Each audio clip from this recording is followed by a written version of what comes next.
Well, hello, everybody. We love you.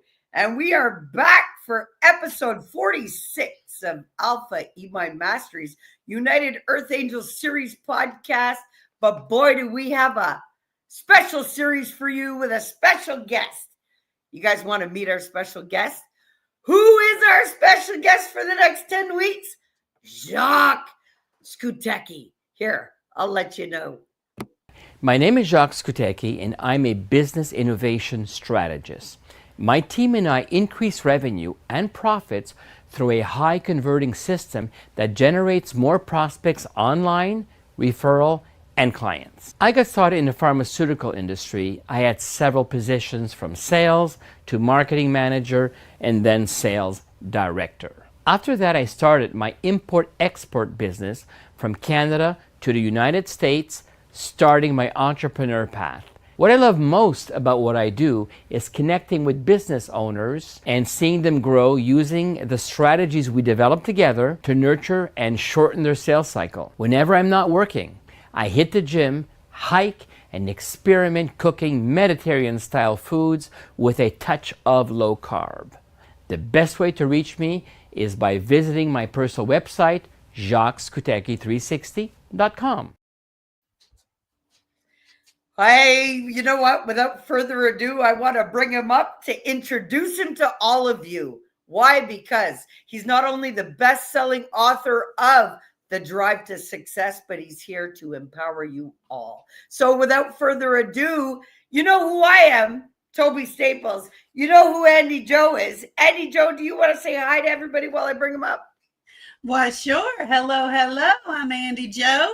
I hope everybody is having the day that they know that they deserve. And I just want everybody to feel the love and flow. Welcome, Jacques, to our stage and to the United Earth Angel Series podcast. It is an absolute pleasure and a joy to have you with us. We know that you're the best-selling author of The Drive to Success, which hopefully you'll tell us a little bit about, and your 12 steps to cash flow, right? Or you can fill that in if I'm mistaken that. Guys, without further ado, I really want to introduce you to a friend, Jacques Skutecki. Take it over, Jacques. Well, good morning. Good morning, everybody. It's such a pleasure to be in an environment where there's a lot of love. Very different from other environments, by the way. And I really thank you for this invitation to share with you and to share a conversation, not just about love in our lives, but our business life takes a big chunk out of our life, right? And this conversation for the next 10 weeks is really about how to connect love in your business, in what you do, right? And that's what this conversation is all about. I have been blessed over the years to really enjoy my business life. And you know, The Drive to Success is just a book about all my failures, because if you don't fail, you can't pivot, right? You don't learn anything if you don't make mistakes. And that was the first thing that I wanted to say. And the second thing I want to say is our business model is really based on everybody's challenge. And the challenge is what? Is getting good leads. And number two is be able to create that engagement to bring them from strangers to friends to family, right? From leads to prospects to clients. So that's a little bit what 12-step cash flow is all about, is that journey, is that customer journey. Well, I'm really sorry that I loaded up a comment that we realize now, Andi, no comments can go up because I don't want Jacques to be blocked ever, because he's amazing and he's bringing so much value. So I don't want the screen to be blocked because I want his website to be seen. Guys, you got to go check him out. But only after the episode. He's here with us for 10 weeks. So you guys, I hope you'll tune in for 10 weeks. We have a different conversation for you each week. And what are we going to talk about today? Well, first of all, the 10-part series is going to be implementing love in your business every day. And what are we going to talk about today? We're going to talk about cultivating a love-centered business culture, okay? We're going to talk about leading with empathy. We're going to talk about practicing active listening. We're going to talk about encouraging your personal growth. All right. And we're going to bring you guys a lot of value over the next 10 episodes with Jacques here with us. And you know what? Jacques, would you like to lead us in this conversation? Yes. It's the first topic is to discuss and to brainstorm over lead with empathy, right? You want to lead your organization with empathy.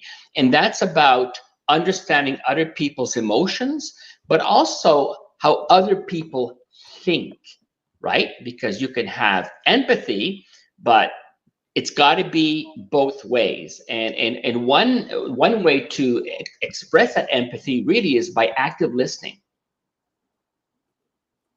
And active listening is making sure that you listen to what the other person is saying, and that in the active listening, you have an opportunity where you feel there's a back and forth conversation going on here. What do you want to add to that, Tobi? Yes. Actually, I'd love Andi, our co-host, to jump in here and bring in her wise wisdom here on the topic. Andi, you've done the transformational process, so you knew what it was like to operate without that love. Now yourself, even with the active listening, what changes have you made in regards to what Jacques is talking about? Yes. Before my transformation, I knew the term active listening, but I didn't apply it because I couldn't even listen to myself, to my own body, to my heart, to anything else. So I had to learn how to do that first. And now that I understand the whole concept of active listening, I apply it to the people who are talking to me. I apply it to my children. I have 11 children, 5 of them are adults, but I still have little ones that depend on someone hearing what they're saying, someone actively taking in everything that they're telling you, because there are so many things you can miss if you're not actively listening. And it gets aggravating to the person speaking to you if they have to repeat over and over again. Now, granted, I don't always remember everything my kids tell me a couple weeks later, but I have practiced active listening to where when they talk to me, I'll repeat it back. I say, oh, so this is what you're wanting to do. Or, oh, so this is what. Andi, how have you applied that in your business model now? In my business model now, I have my chat set up. I actually set up my chat, figured out how to do that. And I pay attention to the way people word things and the way they ask things so that I can properly answer them instead of just reading a couple words like, oh, this is how you do that. You can't answer someone. You can't speak with someone about the things they're asking you or talking to you about unless you actively listen or read. In my case, because, the chat, if you don't get every part of it, it'll just cause confusion. True. Good points. Jacques, you want to jump in there and add anything to what Andi was saying? And I like what you brought up there about, with your kids or your employees, right?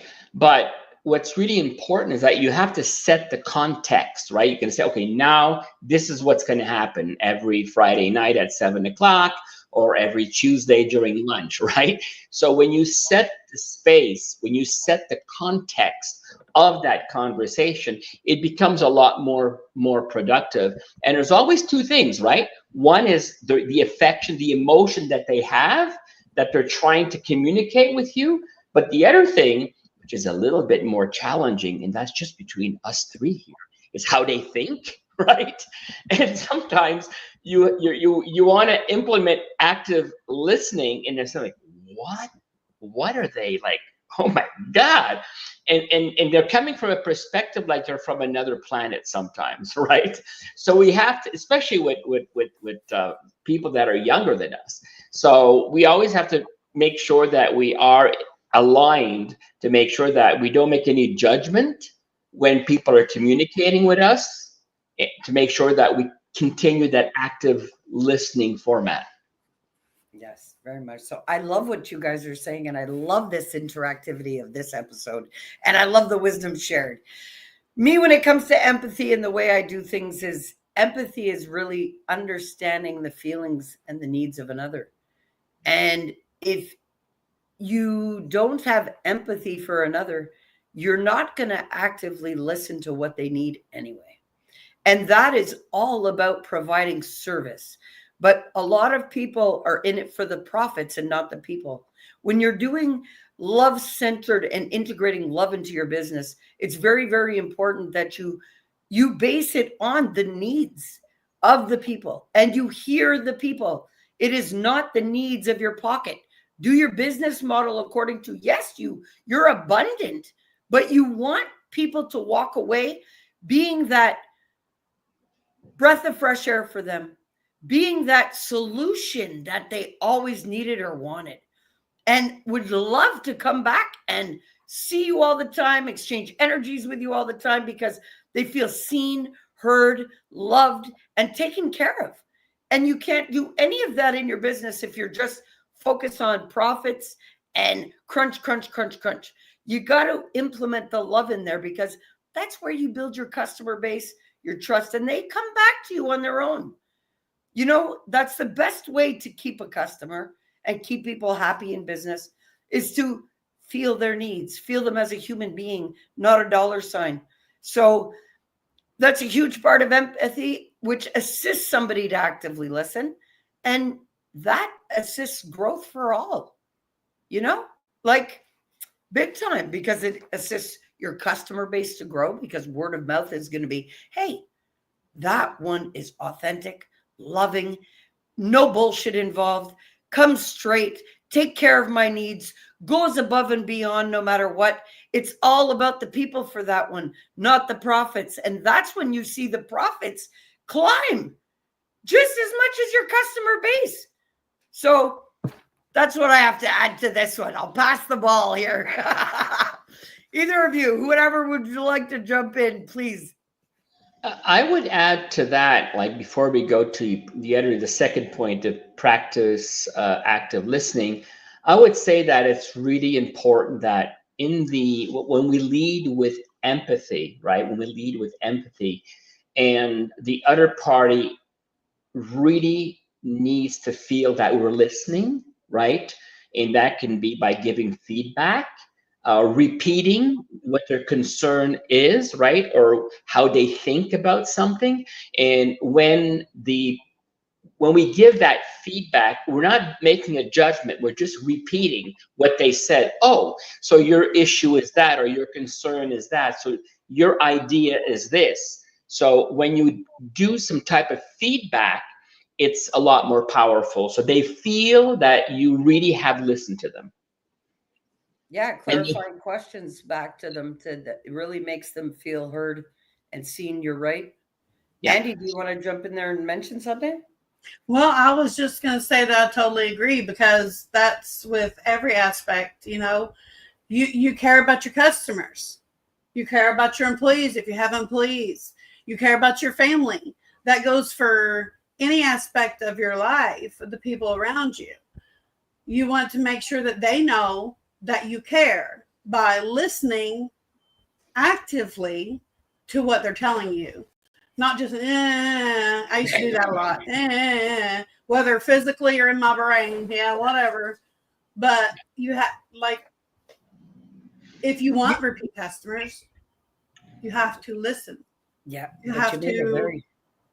I want to bring you back to a good point that you made, because we've talked a lot about customers, but you just mentioned about your team too. Mm-hmm. And you have to lead your team with just as much empathy, active listening, and love as you do your clients. You can't be trying to be empathetic and out there to the world, but you treat your team like shit. No, it doesn't work like that. Yeah. It has to be that set standard across the board, love for all you do in business with. So great point. I had to jump in, but that's how we do here. So,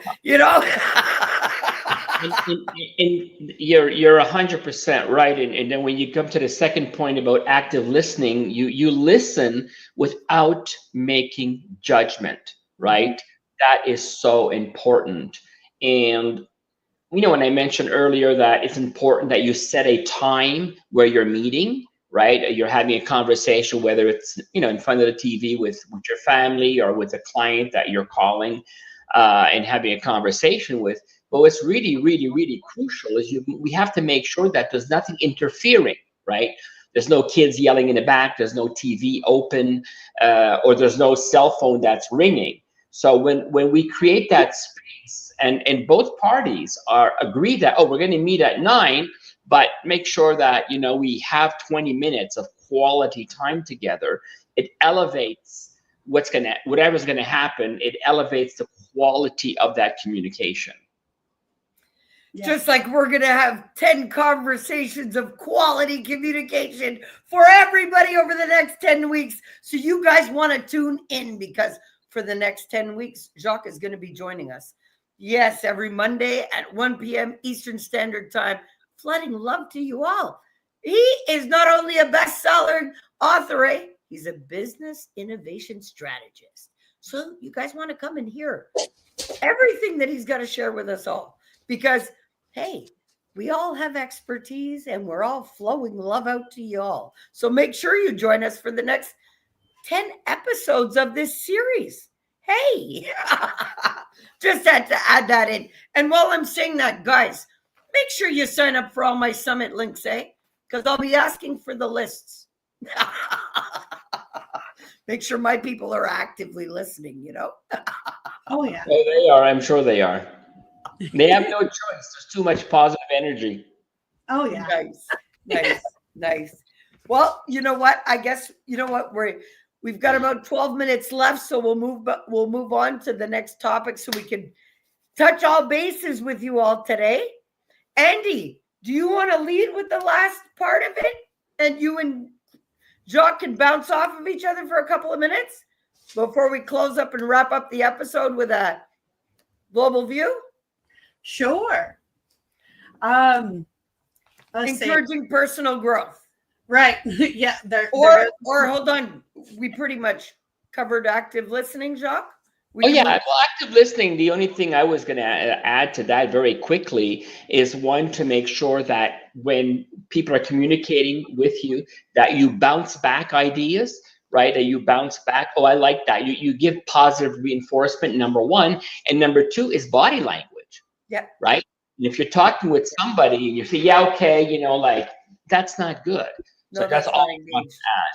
And then when you're talking about our last topic, encourage personal growth, I mean, you need to be able to set a goal. What is your goal? You're a client. What is your goal? Right?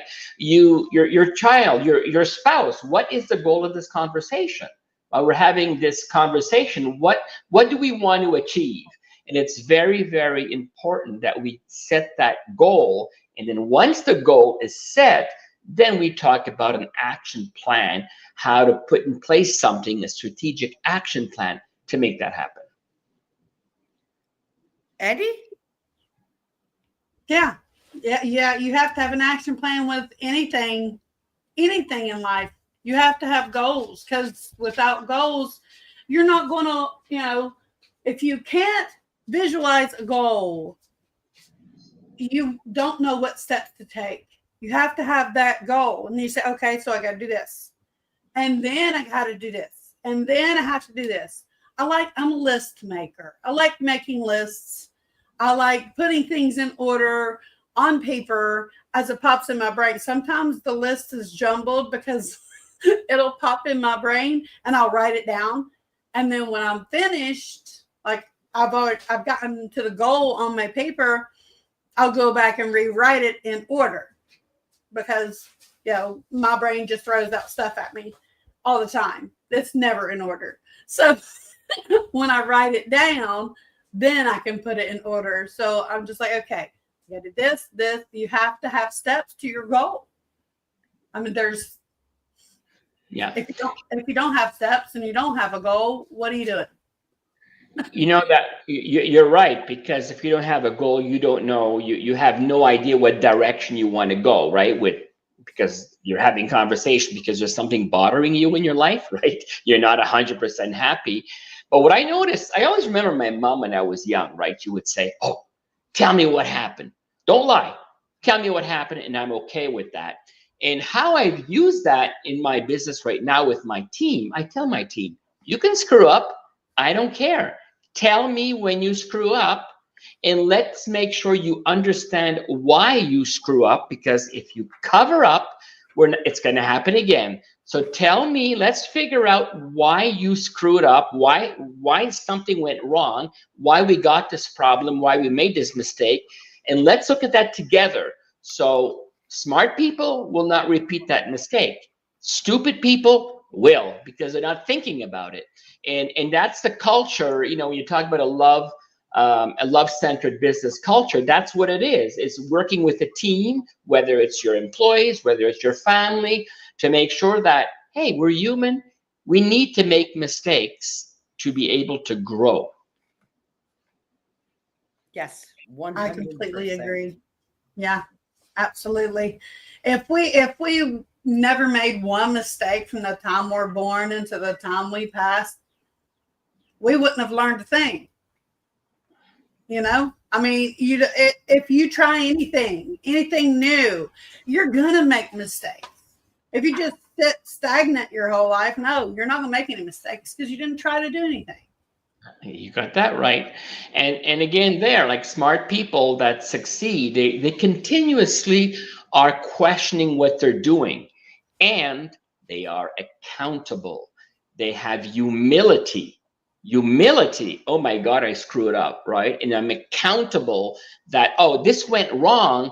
Am I 10% responsible or 90% responsible? Because those that were, you probably know somebody that lives in the world. Oh, it's them, it's not me, it's their problem. Oh, I did my best, and they never question what they do. It's always someone else. When things go wrong, oh no, it's the economy, it's their attitude, it's this, it's the software. Well, bro, if you don't understand the software, you can't blame it. Of course it's going to play some tricks on you, and it's not the fault of the software. It's it's the fact that you don't understand all of the features of that software, and that's why there are mistakes. So I think that having humility, being accountable, always seeing like, how much am I responsible of this? Is it 10% or 90%? Yeah. If you can't take responsibility for sure. Yeah. If you can't take responsibility, then you're not going to learn anything. You're not going to grow. No. You're not. You're blaming other people all the time. Like, especially when you have kids and they come back from school and they're blah, blah, blah, blah, blah, right? Oh my God, it was Sally did this or Robert did that. Like, wait a minute here. I know your character, right? Maybe did you ignite the situation, or maybe someone got pissed off because of your attitude or whatever. And same thing with your employees when they talk with clients, right? I mean, maybe it's the way you approach that client that things went wrong. So what exactly happened? And again, it's having humility. Humility is a gift. It's what is missing in this world. People to have more humility towards who they are and what they know, what they don't know, and also being accountable.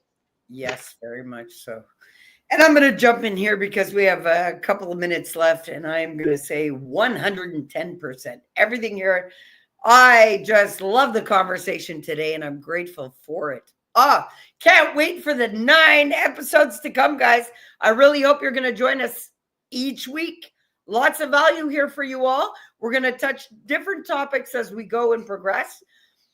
A lot of great wisdom shared here with you all, guys. Yes, you need goals, and actually being the self-mastery mentor that I am, I do things strategic all the time.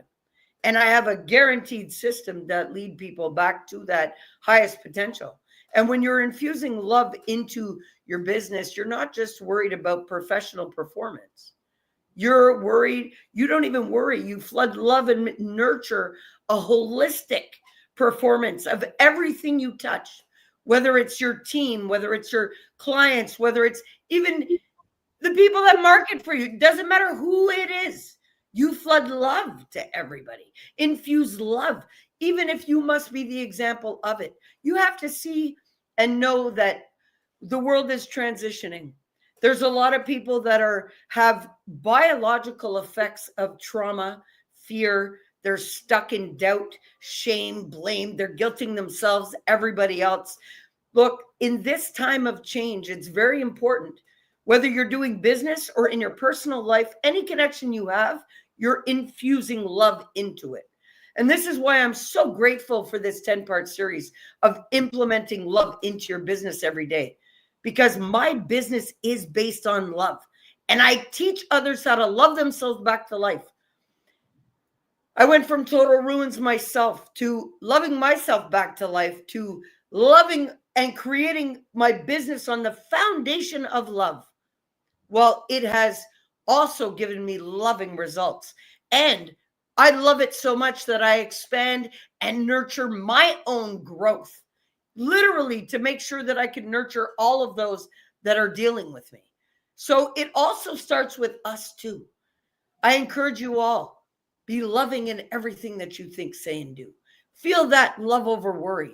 Infuse it in every connection that you have in this world, but infuse it in the connection to self first. Every idea, every thought, every word, and every action done in this world should be love-based. Okay? And I encourage you all to do that and flow. Feel your love over worry. And I encourage you guys to come out. But I would also like to welcome either of you to quickly say goodbye to everybody before we wrap up this episode. And next week, we're going to talk about the law of attraction, which is all about love, right? If you love yourself, then you will be very easily enrolled in the law of attraction. And that's our conversation next week. Nice. Thank you. All right, for guys. Go for it, Andy. Okay, guys, I'd just like to say thank you for your time and your energy, because time is something you can't get back. And we greatly appreciate the act of listening that I know you all have done the last half an hour, correct? I trust so. But I love you, and I'll see you next week. Well, guys, Thank I you. love you. And we're going to spend a minute here. I'm going to wrap up. Guys, I'm so grateful for our co-host, Andi Jo, and all of the results of the F.L.O.W shop that she's gotten. She's pushed out our F.L.O.W gear now and accessories. Guys, the designs on there they're inspired by Gigi's love line, some of them, which is my mother wanting some certain prints for her great-grandchildren. So we've inspired that line. The F.L.O.W line is out. Check out the F.L.O.W shops. Guys, in the links, I would love for you to go and click Jacques' links and go and check out the wisdom shared there. Okay, we bring value all the time. But do you sit back and pass up on all of this value that we freely give to you? Or do you jump in wholeheartedly knowing that you're worth it? Well, Yeah. you attract.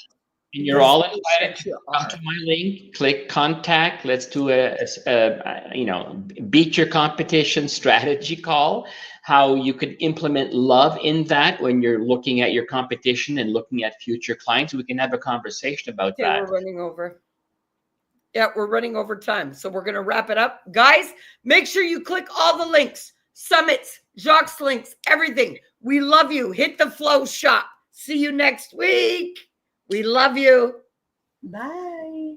Bye-bye.